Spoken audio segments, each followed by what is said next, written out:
Hello साथीहरु, तपाईं सबैजना सन्चो हुनुहुन्छ अनि आश गर्दैछु, आश राखिरहेको छु म। ल अब हाम्रो के छ आजको भन्ने बित्तिकै काल अन्तर्गतको अपूर्ण वर्तमान कालको टपिक रहेको छ, ठीक छ। अनि यो भिडियो तपाईँ सामान्य वर्तमान काल अथवा कालको परिचय हेर्नु भएको छैन भने त्यो हेरेर आउनु, किनभने कि त्यहाँ मैले कालको परिचय दिनुका साथसाथै सामान्य वर्तमान कालले उदाहरण सहित पनि बताएको छु। अनि जुन यो अहिले सूत्र तपाईँ हेर्नु भइरहेछ त कुन कर्तामा कुन सूत्र लाग्छ यो कुरा पनि बताएको छ। अनि सेम टु सेम यहाँ पनि त्यही कर्तामा यो सूत्रको प्रयोग गरिन्छ भन्ने, ठीक छ नि। त्यसैले त्यो हेरेर नै यसमा आउनुहुन्छ भने तपाईँ धेरै राम्रोसँग बुझ्नुहुन्छ अनि धेरै राम्रोसँग बनाउन सक्नुहुन्छ, गल्ती हुने सम्भावना तपाईले हुने सक्दैन, ठीक छ। अनि यो पूर्ण वर्तमान कालको त्यसैमा बताएको थिएँ कि अपूर्ण वर्तमान काल भन्नाले कस्तो क्रममा हुनु, यसको सूत्र के हुन्छ कि धातु प्लस तय दय, ठीक छ। यसको सूत्रमा के छ, धातु प्लस तय दय। यो धातुमा तय अथवा दय जोड्नु पर्ने हुन्छ। त्यसपछि के लेख्नु पर्छ, छ छु छिन छे छन चन्द्रबिन्दुलाई छौ छौ छस छेस नु हुन्छ डट डट इत्यादि हामीले लेख्नु पर्ने हुन्छ। अर्थात् त्यसमा जुन कर्तामा यो सूत्र मैले बताएको छु त्यही यो सूत्र यही पनि प्रयोग हुन्छ। तर त्यसमा के थियो नि, सामान्य वर्तमान कालमा डाइरेक्ट हामीले धातुमा यो सूत्र जोड्नु पर्ने थियो। तर यहाँ के छ कि हामीले धातुमा तय दय मात्रै कुनै एउटा जोड्नु छ अनि त्यसपछि यो सूत्र लेख्नुहुन्छ बेग्लै, ठीक छ नि। अब यहाँ हेर्नु, अब प्रश्न उठ्छ कि तय र दयको कहाँ कहाँ प्रयोग गर्ने, ठीक छ। र तय दयको मात्र स्पेशल 10 क्लासको लागि पढाइ हुन्छ तयको प्रयोग, किनभने कि त्यहाँ अगोजमा तयको प्रयोग गरिन्छ। तर नौसम्म तपाईँ चारैतिर दय लगाउनुहुन्छ भने नौसम्म त केही पनि फरक हुँदैन, कोही पनि गल्ती गर्न सक्दैन, ठीक छ। त यहाँ आऊ अब यसलाई जस्तै इक्जाम्पलमा के भनेको छ कि एउटा जस्तैमा म भात खाँदैछु, म के खाँदैछु त भात खाँदैछु। अर्थात् यो खा धातुमा के जोडिएको त दय जोडिएको अनि सूत्र भनेको छु, ठीक छ नि। ममा के प्रयोग हुन्छ, छु प्रयोग हुन्छ। अब इक्जाम्पल नम्बर क मा आउनु, जस्तैमा भनेको छ कि सुमन क्रिकेट डट डट के रहेको छ, खेल रहेको छ। यो खेल हाम्रो के हो त धातु हो, त्यो दिन नै बताएको थिएँ। तपाईँ पहिलोवाला हेर्नु भएको छैन भने हेरेर आउनु, तब गएर यहाँ राम्रोसँग बुझ्नुहुन्छ। हाम्रो के हो, खेल भनेको धातु हो। त यहाँ धातुमा के जोड्नु छ, तय दय जोड्नु छ। त धातुमा हाम्रो के भइहाल्यो, खेल, ठीक छ नि। प्लस सबैतिर के लगाउनु तपाईँ, दय लगाउनु, खेल प्लस दय। अनि बेग्लैमा यहाँ सुमन भनेको एक वचन केटा हो। त्यो एक वचन केटामा मैले के बताएको थियो, कुन सूत्रको प्रयोग हुन्छ त छ को प्रयोग हुन्छ। त सुमन क्रिकेट खेल प्लस दय, अब बेग्लै के हुन्छ, छ हुन्छ। इक्वल टु के हुन्छ, खेल प्लस दय, खेल दय अनि छ भइहाल्छ। यति तपाईको खाली ठाउँमा यस्तै बन्छ बनाउनको लागि, ठीक छ। अनि यहाँ ख नम्बरमा के छ कि तिमीहरू राम्रोसँग कविता डट डट पढ, तिमीहरू राम्रोसँग कविता डट डट पढ। पढ भनेको हाम्रो धातु हो, त यहाँ धातु राख्नु पहिला, पढ धातु भइहाल्यो। प्लस यसमा हामीले के गर्नु छ, दय जोड्नु छ, त दय जोड्नु।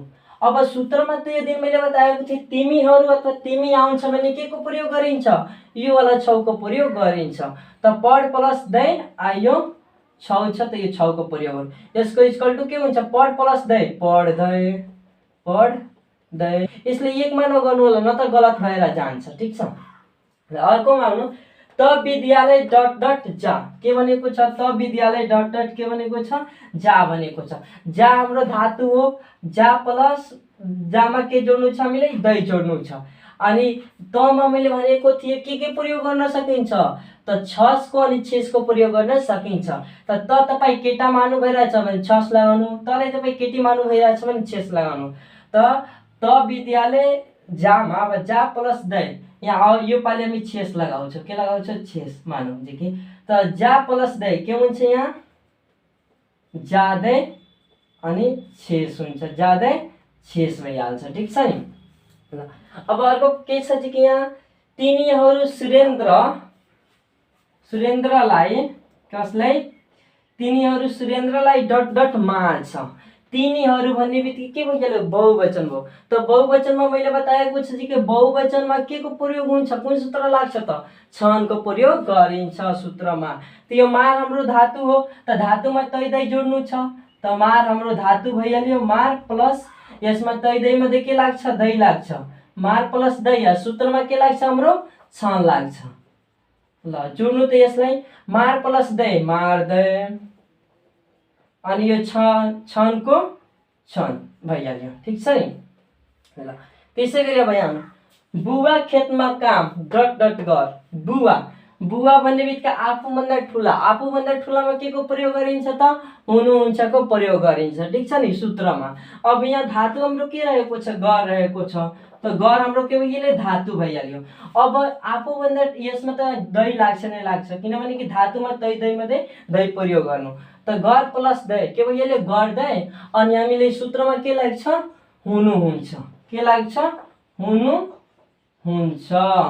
ल त गर प्लस दही गर्दै हुनुहुन्छ, हुन्छ। ल यसरी तपाईँ अर्थात् अपूर्ण वर्तमान काललाई भन्छ बनाउनको लागि यस्तै नै दिएको हुन्छ। यहाँ के भनेको हुन्छ, अपूर्ण वर्तमान काल भने यस्तै तपाईँ के बनाउन सक्नुहुन्छ नि, डाइरेक्ट यो लेख्न सक्नुहुन्छ, ठिक छ नि। डाइरेक्ट के लेख्न सक्नुहुन्छ, यो लेख्न सक्नुहुन्छ। यसरी के बनाइन्छ त, अपूर्ण वर्तमान काललाई बनाइन्छ दिएमा, ठिक छ। ल पूर्ण वर्तमान कालमा, ठिक छ नि। मैले यसमा के भनेको थिएँ कि वर्तमान समयमा यसमा कुनै काम भइसकेको हुन्छ, ठिक छ, तर त्यसको असर बाँकी छ भन्ने पूर्ण वर्तमान कालले बुझाउने गर्दछ।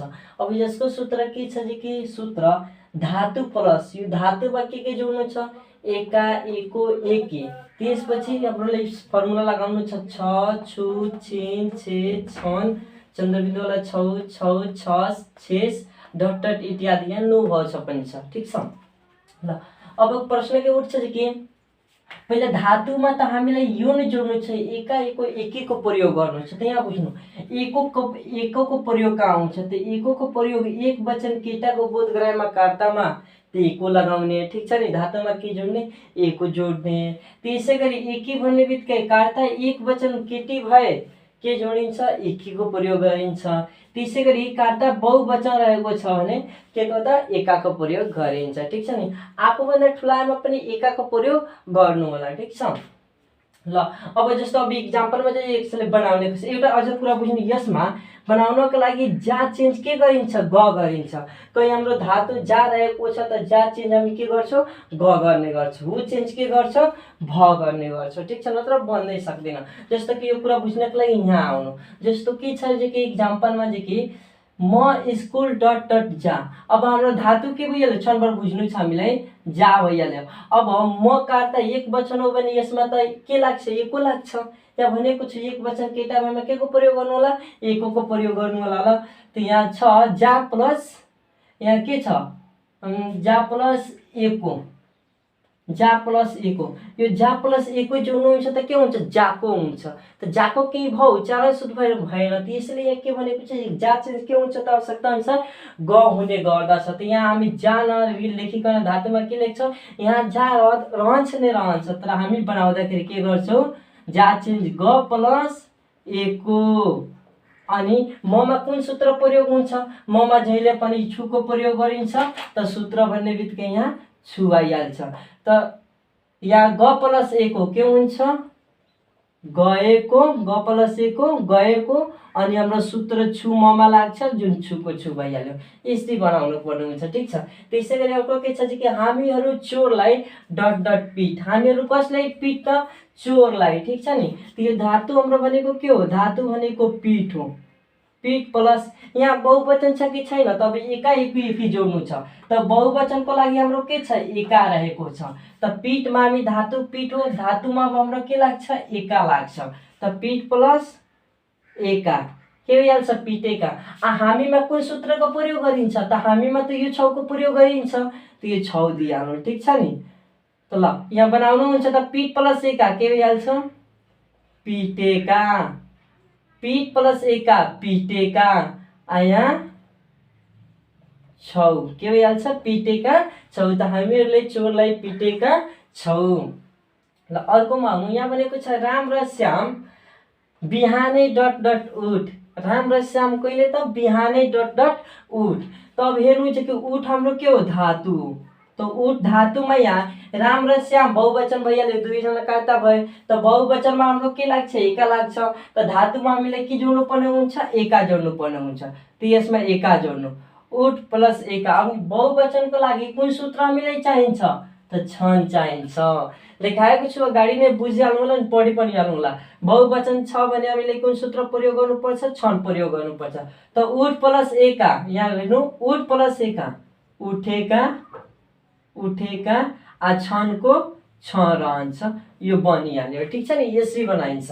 अनि त्यसै गरी अर्को हेर्नु चाहिँ कि आमा पूजा, आमाले पूजा डट डट गर, कसले पूजा गर त आमाले। त्यहाँ हेर्नु त गर हाम्रो धातु हो, गर प्लस अब हेर्नु आमा आफूभन्दा ठुलामा नि तपाईँ एकोको प्रयोग गर्नु। ठिक छ, त्यहाँ एको भइहाल्छ। ठिक छ, गर प्लस एको त गरेको भइहाल्छ।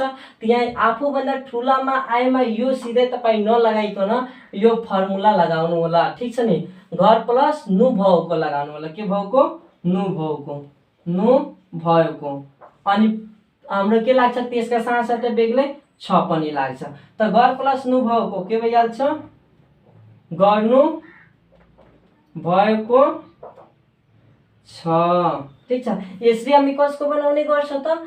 पूर्ण वर्तमान कालको वाक्य दिएमा बनाउनमा अथवा काल भन्ने बनाउनमा नि त यसरी तपाईँले बनाउनु पर्छ। डाइरेक्ट यो लेख्नु पर्ने हुन्छ। ठिक छ नि, यो लेख्नु पर्छ। यो मैले बुझाउनका लागि लेखेको छु। अब एउटा कुरा यहाँ तपाईँ हेर्नुहुन्छ नि त कुनै कुनै कार्तामा ले जोडिएको छ त कुनै कुनै कार्तामा ले जोडिएको छैन। यस्तो किन हुन्छ? ले कहाँ कहाँ जोड्नु पर्छ नि कहाँ कहाँ जोड्नु पर्दैन, कस्तो वाक्य दिएमा ले जोड्नु पर्छ, कस्तो वाक्य दिएमा जोड्नु पर्दैन, यसको कुरा आजै हामीहरू यसमा गर्छौँ। ठिक छ नि, सगोस खास गरेर 10 क्लासको थिए त्यसैले त्यो बताएन, तर यहाँ तपाईँ सबलाई काम लाग्ने गर्छ। ठिक छ नि, त्यसैले अब यसको लेको कुरा गर्छ कि कस्तो वाक्यमा ले कस्तो कर्तामा ले जोडिन्छ नि कस्तो कर्तामा ले जोडिदिन। ठिक छ नि, सकर्मक क्रियाबारे बुझ्छ। त सकर्मक क्रिया भनेको के वा कसलाईबाट प्रश्न सोध्दा, दुईवटाबाट केबाट प्रश्न सोध्नु छ? के अनि कसलाईको प्रयोग गरेर। ठिक छ, के वा कसलाईबाट प्रश्न सोध्दा त्यसको ठिक उत्तर आउँछ भने त्यसलाई सकर्मक क्रिया भनिन्छ। अनि सकर्मक क्रियामा कर्तामा लेको प्रयोग गरिन्छ त ले जोडिन्छ। ठिक छ नि, ल त यहाँ बुझ्नु। अब यो बुझ्नका लागि यो उदाहरण पहिला इक्जाम्पल हेर्नु। के भनेको छ कि मैले सोहनलाई पिटे, मैले सोहनलाई पिटे। त दुईवटाबाट प्रश्न सोध्नु छ त सोध्नु। मैले के पिटे, पायो त पाएन। ठिक छ नि, अब हामी यसलाई अब बाँकी यो छ यसबाट सोध्नु। मैले कसलाई पिटे, त मैले त सोहनलाई पिटे, पाएँ कि पाएन? मैले सोहनलाई पिटे, पाएँ नि। त्यसैले कस्तो क्रिया हो? सकर्मक क्रिया हो। त्यसैले म कर्तामा ले जोडिएको छ। अब अर्कोमा आउनु। यहाँ भनेको छ कि रामले खाना खाएको छ, रामले खाना खाएको छ। यहाँ सोध्नु रामले के खाएको छ, रामले के खाएको छ। यो रामले के खाएको छ त पाइयो, एकै क्षणमा पाइयो कि रामले खाना खाएको छ, पाइयो नि। रामले के खाएको छ त रामले खाना खाएको छ, पाइहाल्यो। ठिक छ, त्यसले कस्तो क्रिया? सकर्मक क्रिया हो। त्यसै गरी तपाईँ यहाँसमा आउनु जे के भनेको छ कि हामी स्कुल गयो। यही दुईवटाबाट हामीले प्रश्न सोध्नु छ। त अब सोध्नु हामी के गयौ, आयो उत्तर आएन। केबाट सोध्यो? हामी के गयौ त आएन उत्तर। ठिक छ, ठिक उत्तर आएन। अब एकचोटि कसलाईबाट, हामी कसलाई गयौ, आयो, यो पनि आएन। अर्थात् यो दुवैले प्रश्न गर्दाखेरि यसको ठिक उत्तर आइरहेको छैन। त्यसले कस्तो क्रिया हो त? अकर्मक क्रिया हो। अकर्मक क्रिया भन्नाले के बुझिन्छ त? के वा कसलेबाट प्रश्न सोध्दा त्यसको ठिक उत्तर आउँदैन भने त्यसले के भन्छ? अकर्मक क्रिया भनिन्छ। यहाँ लेखिदिएको छ कि सकर्मक क्रिया के हुन्छ? उल्टो हुन्छ। यसमा सोद्धाखेरि ठिक उत्तर आउँछ, यसमा ठिक उत्तर आउँदैन। जस्तो कि यसमा अब यसले कहाँबाट प्रश्न एकचोटि गर्नु त तपाईँ। जस्तो कि हामी कहाँ गयौ त हामी स्कुल गयौ, आयो के न यसको ठिक उत्तर। अर्थात् यसमा हामी कहाँबाट प्रश्न गर्दाखेरि ठिक उत्तर आइरहेको छ। त हामीले त कहाँबाट प्रश्न गर्नु छैन नि, हामीले मात्र यो दुवैवटाको प्रयोग गर्नु छ। त्यसले यो कस्तो क्रिया हो त? अकर्मक क्रिया हो। अब यहाँ बुझ्नु। यसमा सपनाले भात पकाएकी छिन्। अब यसले दुवैलाई सोध्नु। पहिला कसलाईबाट एकचोटि सोधौँ हामी। ठिक छ नि, सपनाले कसलाई पकाएकी छिन्, आयो आएन। ठिक छ नि, अब यहाँ राम्रो आएन। त्यसै गरी अब केबाट सोध्नु? सपनाले के पकाएकी छिन्, त त सपनाले भात पकाएकी छिन्। ठिक उत्तर आयो नि। ठिक उत्तर आयो भने के भयो त यो सकर्मक क्रिया हो। अनि सकर्मक क्रिया भएको हुनाले सपना कर्ता हो नि कर्तामा के जोडिएको हो त ले जोडिएको हो। अब यसमा आउनु ठिक छ नि अकर्मकमा आउनु भनेको छ कि ऊ बिहानै उठेको छ। ऊ बिहानै उठेको छ। ऊ त अब यसलाई सोध्छौ भने दुवैबाट ऊ के उठेको छ पायो उत्तरै आयो। प्रश्न राम्रो भइरहेछ न उत्तर कसले आउँछ ल। ऊ कसलाई उठेको छ यो पनि मिलेन। यसको ठिक उत्तर कहिले के हुन्छ प्रश्न भने कहिले। अब सोध्नु एकचोटि कहिलेबाट ऊ कहिले उठेको छ त ऊ बिहानै उठेको छ। ठिक छ नि। अब जस्तो कि यहाँ छ उनीहरू पोखरा घुमे। उनीहरू कहाँ घुमे पोखरा घुमे। अब यसले यसबाट सोध्नुहुन्छ उनीहरू के घुमे पायो। उनीहरू के घुमे पाइएन। के घुमिन्छ उनीहरू कसलाई घुमे पायो पाएन। यसको ठिक उत्तर कहाँ हुन्छ त के हुन्छ कहाँ हुन्छ। ठिक छ नि। यसको उत्तर उनीहरू कहाँ घुमे त उनीहरू पोखरा घुमे। अर्थात् कहाँबाट यसमा प्रश्न लगाउँदाखेरि ठिक यसको उत्तर आउँछ उनीहरू पोखरा घुमे। ठिक यस्तै तपाईँ बुझिहाल्नु। अर्थात् यस्तो सकर्मक क्रिया र कर्मक क्रिया बुझ्नुभयो। जहाँ सकर्मक क्रिया आउँछ त्यसमा त्यसको कर्तामा के जोडिहाल्नु ले जोडिहाल्नु। अनि यो कर्मक क्रियामा ले नजोड्नु। ठिक छ नि। ल अब यति आश राख्दैछु तपाईँले बुझिसक्नु भएको होला। बुझ्नुभएको छैन भने एकचोटि अझ हेर्नु पक्कै तपाईँ बुझ्न सक्नुहुन्छ। ठिक छ नि। अनि पुरै भिडियो हेरिदिनु भएकोमा धन्यवाद तपाईँलाई। ल